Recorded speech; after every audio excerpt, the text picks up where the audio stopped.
also not holding the company accountable to get you the best results. But if you are able to settle, you'll be getting off rather easy. Debt settlement companies can sometimes get you off the hook for a large percentage of your debt. In many cases, up to 50% will be written off.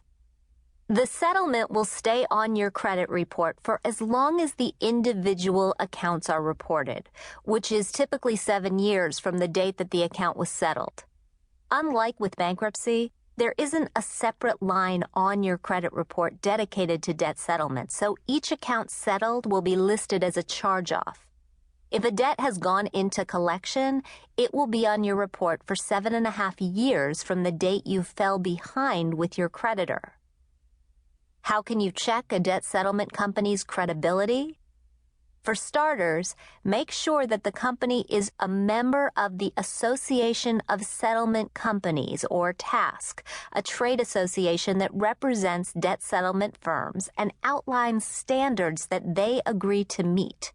The association has a search tool on its website that allows you to find a registered member in your area. Once you've pinpointed a few viable choices, ask for an initial consultation. You should also be sure that the company has a clean record with the Better Business Bureau, which you can do at bbb.org/US. Do you need a lawyer? Not really. If you're filing bankruptcy, you will likely want to hire an attorney. But for debt settlement, a company is sufficient, or as I said, you can often do the legwork on your own. Here are 4 things you need to know about any debt settlement company. The fee. It should be based on the amount of debt that the company is able to settle for you. If the company charges a percentage of your total debt up front, walk away. The return policy. There should be a money-back guarantee in place of at least 30 days, and if the company doesn't offer a guarantee, find one that does. The timeline. No company can promise an end date, but if you have multiple debts, the first one should be settled within a year. And note, if a company promises a faster return, it may be spinning the truth. Where is your money? Once you send it to the debt settlement company, it should be kept in an FDIC-insured bank account. The FDIC, or Federal Deposit Insurance Corporation, insures bank deposits, among other things. If the company asks you to hold on to the money or doesn't keep it in an insured account, the company isn't doing its job. Here's an example of how debt settlement works.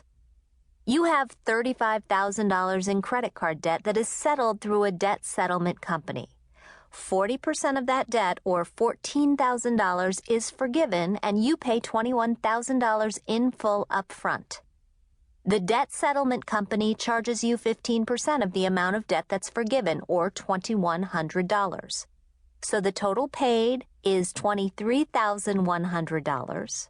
The total forgiven, $14,000. The total saved, $9,000. And the total damage to your credit score in many cases, about 150 points. Question 2. How do you negotiate with a credit card company? What happens when you settle your debts for less than you owe?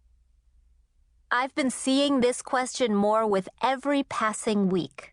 You fall behind a bit on a credit card bill, your interest rate soars, your minimum payment rises, and you start falling more and more behind every month.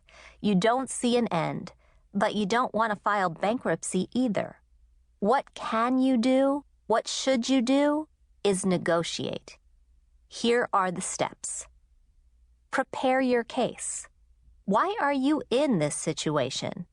You need a clear, legitimate excuse for why you're behind, such as a layoff, divorce, or medical emergency. Be prepared to back up the circumstances with supporting documents. Anything you have to substantiate your story, including proof that you have, for instance, been actively looking for a new job, that will help. Call your creditor directly. In most cases, if you've gotten to this point, you've already received a letter or phone message from your creditor with the name